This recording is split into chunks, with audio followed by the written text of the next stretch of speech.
there. So,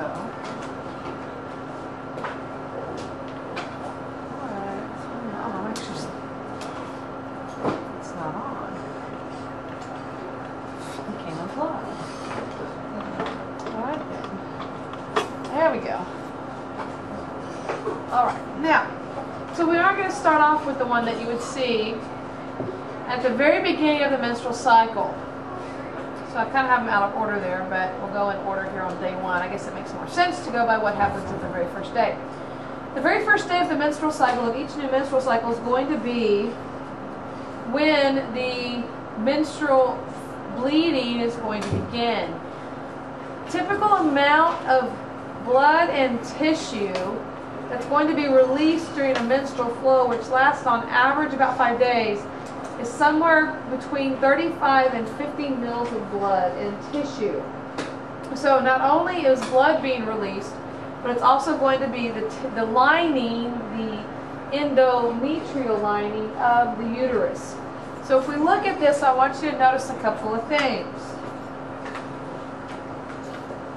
First of all, I want to notice the two main layers here that we're going to be looking at. This layer from here to here is the endometrial lining.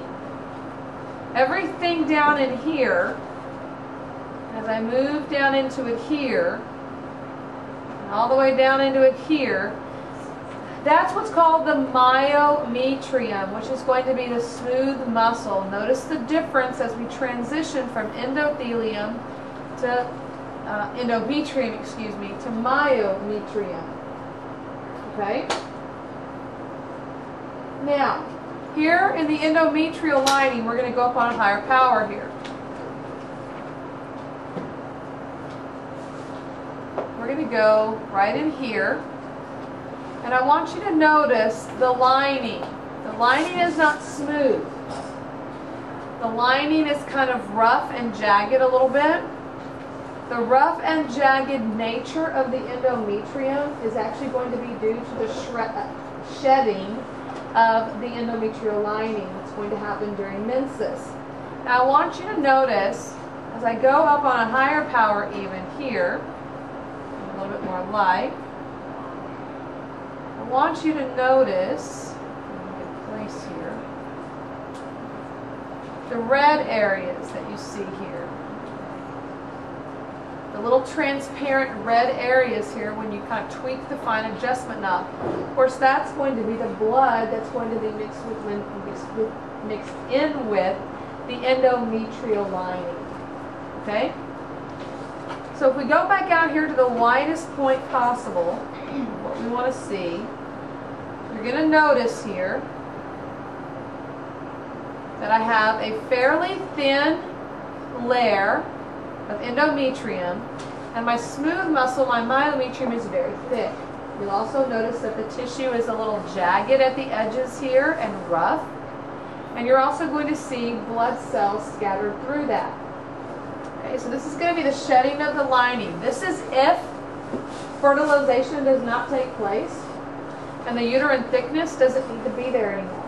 So females simply shed that uterine endometrial lining and prepare for the beginning. Basically, this is the beginning of the next cycle. Well, where the uterus will do this all over again. Okay? Alright, so now let's compare it as we go into the mid-regions of the cycle, which is actually going to be what's called the proliferative phase. At about, let's just say average menstrual flow is about 5 days. At about day 6, when the menstrual flow has stopped, we start to go into what's called the proliferative phase.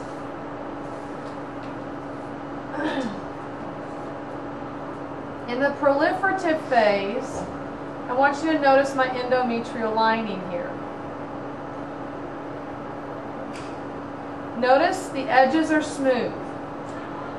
And I want you to notice that my lining has gotten a lot thicker. See that? So here's the edge of my, this is the part of my endometrium that's facing the lumen of the uterus. And I go all the way down, down to here. Notice how thick the line of the uterus has got. Down in here, smooth muscle, smooth muscle, smooth muscle, smooth muscle, smooth muscle. That layer typically doesn't change too much in its consistency throughout the menstrual cycle. Move back up. There's my endometrial lining again. You can see the transition between the two here. And I want you to notice the presence of these glands. These are uterine glands. The uterine glands here, I want you to notice, are typically going to be fairly small or very long and straight. Those uterine glands are going to provide nourishment in the event of fertilization. So at about day 6, up until well into, about the day, maybe let's just say day 14, right about the midway point through the cycle, somewhere in there, my endometrial lining is going to be very thick, and I've got these glands that are going to be providing nourishment in case fertilization occurs. Okay? Any questions? All right. So now I want to go into what's called the progravid or the secretory stage.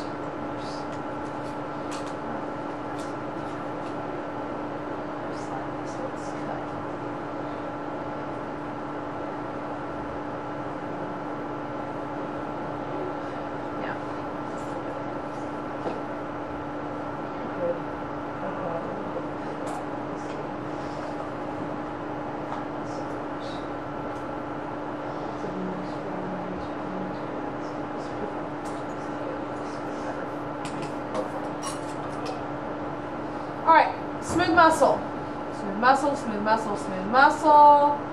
Here you can start to see the transition into my endometrium where I have all of those glands.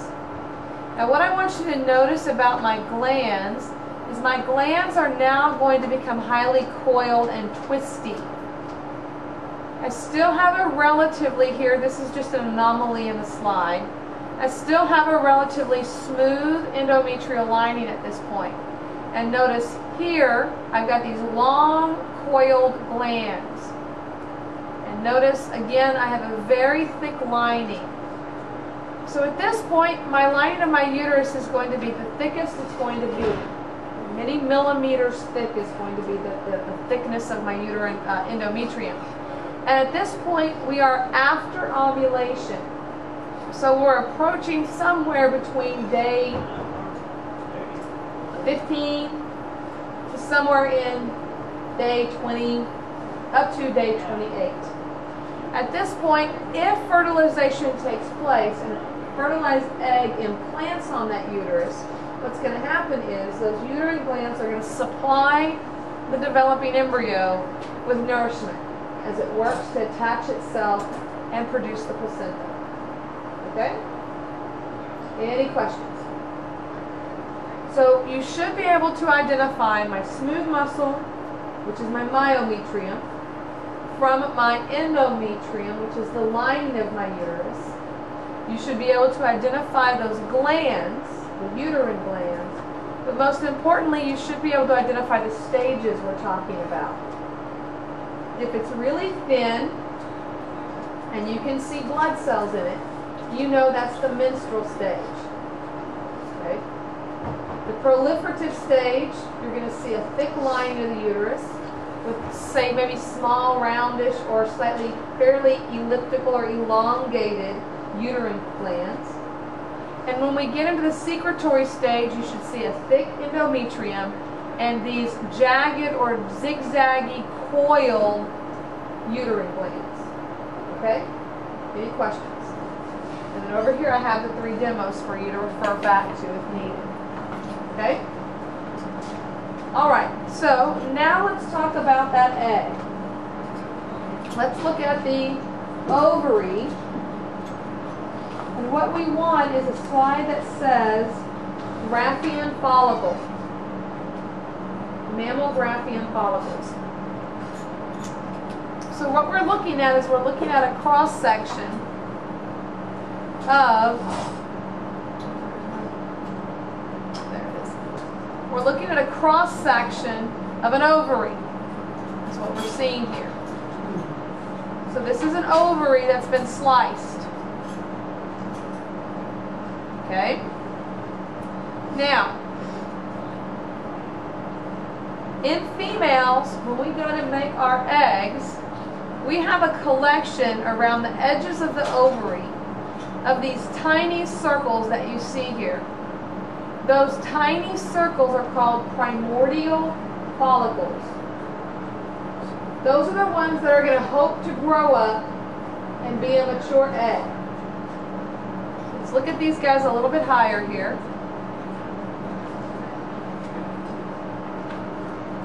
And you can see around the edges all of these little circles. Primordial follicles around the outside edge of my ovary.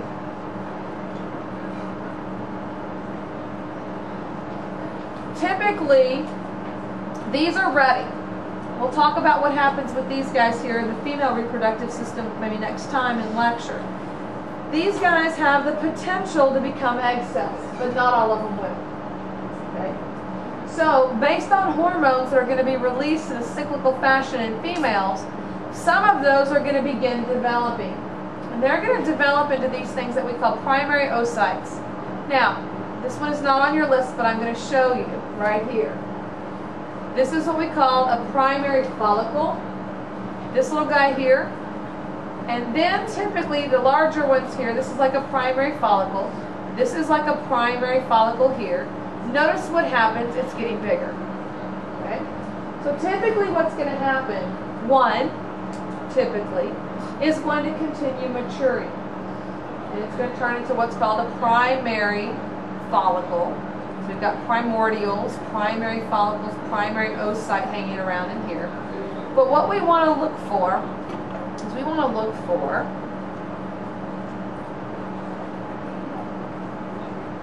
my favorites here. Let's look at this one here. We want to look at this guy here.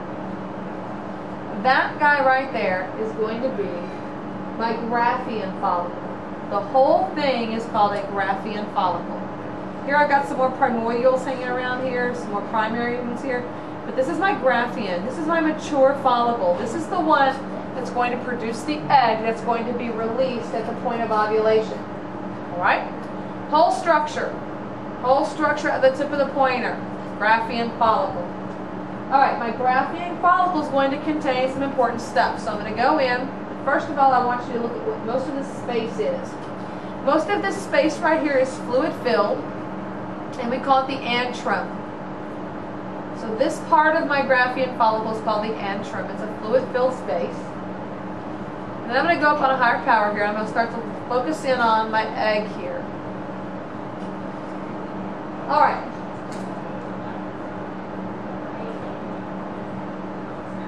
Okay. Here's my egg. That's my oocyte. That circle right there in the middle is my oocyte. This has the 23 chromosomes and the female reproductive structure that will be fertilized by a sperm. Now, here's the deal. See this cluster of cells right here that my egg is sitting on? This cluster of cells is called the cumulus oophorus. Fancy name that just means egg cloud. So the egg is sitting on a cloud of cells. The cells from my cumulus oophorus come around and encircle my oocyte here.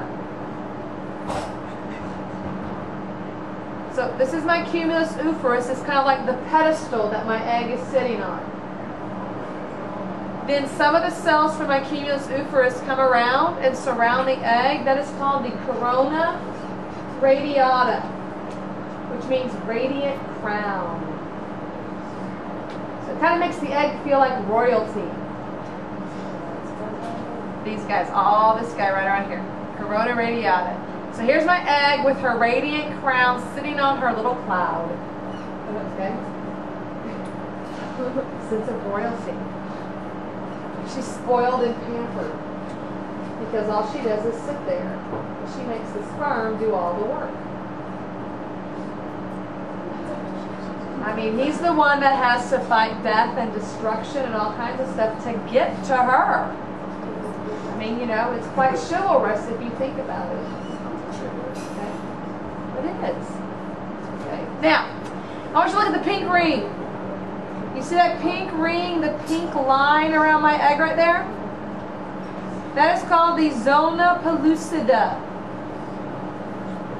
The pink line right there, zona pellucida. All right? All right, so here's what's going to happen. Notice where this follicle is located. My follicle here is located around the edge of my ovary. This Graafian follicle is going to migrate its way to the edge of the ovary and it's going to rupture. And when that follicle ruptures, okay, this little guy right here is going to be released. My egg is released from the follicle, from the antrum, and what's going to go with the egg is her zona pellucida, obviously, because it is part of the cell membrane, and the corona radiata, so the ring of cells that surrounds the egg, and that zona pellucida is going to be surrounded with it as well. Gals, you might actually feel this happening. Bob looks up like we're crazy. It's just like we can't understand what happens when, you know, shrinkage occurs when you go into a cold pool. You can't understand this. It's called metal schmerz. We're talking microscopic, but she is much bigger than a sperm. Okay? But the egg is microscopic. Metal schmerz is German for middle pain. No, it's not the cramps. Cramps are different. But how many, you don't have to answer this, but okay, how many of you can feel a slight, if you know your cycle, and you know about the time you should be ovulating, how many of y'all detect just a little twinge of pain in your ovary? Not cramps, but a little twinge of pain. Huh? A little twinge that goes away and doesn't last? It's like a little pierce? It's like a sharp little pinch. Okay? Like a sharp, it's not cramps. Menstrual cramps are not the same thing. It's not like it comes and goes. Comes and goes. Yeah. Okay? That's metal schmerz. You can actually feel ovulation happening. Metal schmerz. Middle pain. Middle meaning midpoint of your cycle, because usually that's what's going to happen. You release the egg at the midpoint in your menstrual cycle. So we're going to use a 28-day cycle as a typical cycle. 28-day typical cycle, day 14 is ovulation. Now, if you have your cycle timed and tuned, and you know that maybe every 32 days is your cycle, that typically means that on day 16 is your day for ovulation. It is the middle point of the cycle. And you can actually feel that little bit of twinge of pain in the ovary. And it switches every month from side to side. Right ovary releases an egg. Next month, left ovary releases an egg. Next month, right ovary releases the egg, and so forth. It alternates. Now, I have no idea on what causes it to happen on left side or right side first or any reason like that, but typically it starts on one side and it alternates monthly from either side from when you release that egg. Here's the thing about this egg. One sperm gets in, but it takes a lot of sperm to actually kind of open the door for that one sperm that's going to get in and do the fertilizing. You typically see a ton of sperm hanging around that egg. And their job is to digest its way through that corona radiata, basically, those layers of cells, and get to that zona pellucida. There's a receptor on that zona pellucida that once one sperm cell binds, nobody else can get in. And we'll talk more about that. Okay? So not only do they have to get to the egg, but it's going to take a coordinated effort by those that are lucky enough to get there to break down and get those cells, break through those cells, and actually get to that zona pellucida. Okay? So it's a team effort up until the very end. And then only one sperm actually gets to fertilize that egg. Okay? Any questions on the parts? All right. So the last slides on the female reproductive system are going to be the mammary glands. Where are my mammary glands? I know where mine are. Looking for my slides.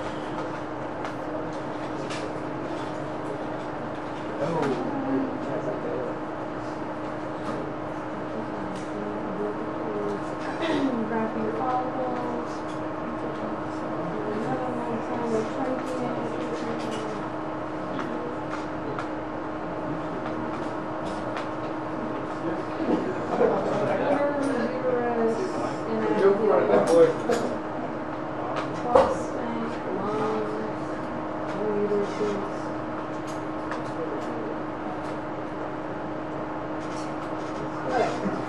Alright, so we've got two stages here.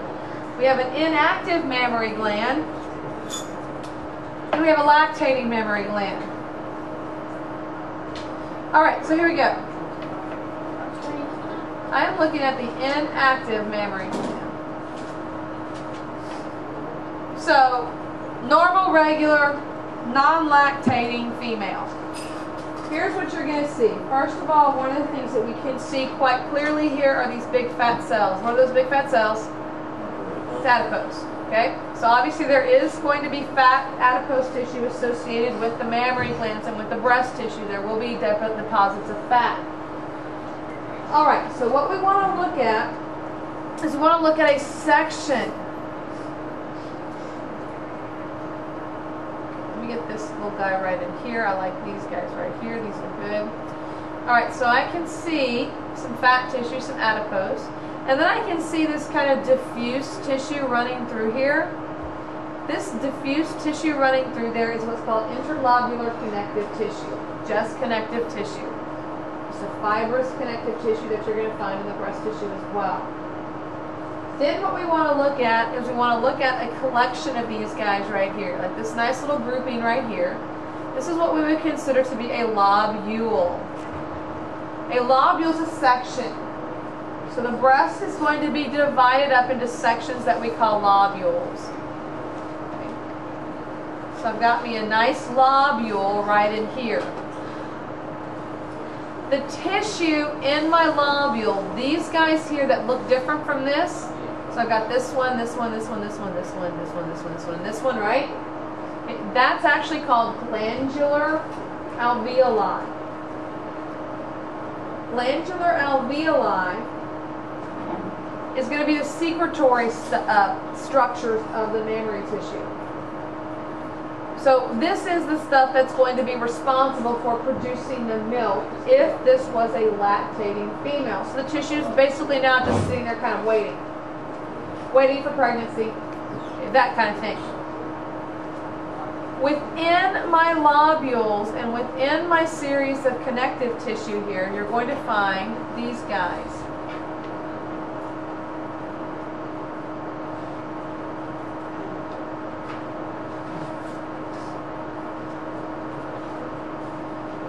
Look at this right here. Notice the uniformity of my tissue here. Uniform nuclei, all these little guys, these large circular structures are going to be ducts. In this case, these are lactiferous ducts. So, if there was milk that was going to be produced, it would be transported, there you go, through these duct systems here. Okay, so here's another one outside the lobule. That's a lactiferous duct. Okay, got it? Alright, keep this one in mind. And let's go to our active or lactating mammary gland.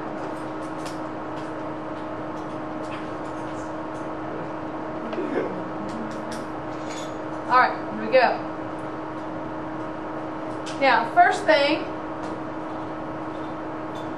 that I want you to see is this. Oh, this is good. Let me get right here.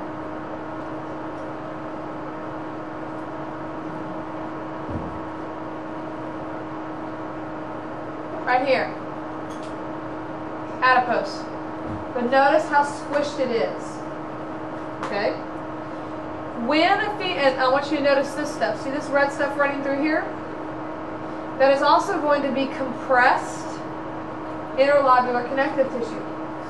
So why is my interlobular connective tissue and why is my adipose becoming compressed now in my active or lactating mammary gland?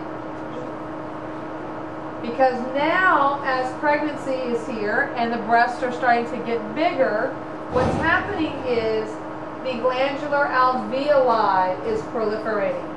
And so as my glandular alveoli proliferate and get bigger and begin to produce milk, it's going to squish everything out of the way. So you're going to see less of the fat cells. It's still there, it's just compressed. And the interlobular connective tissue is still there. It has just been compressed as well. So this is what causes the breast to become large during pregnancy. It is going to be the glandular alveoli. And guess what? It doesn't last. Okay? It goes away. Okay? Now, let's look now at a smaller one here. Because the glandular alveoli is taking up so much of the space, can you see where the lobules begin and end now? You think so? You think so? Well, then you're better eye than I. Okay?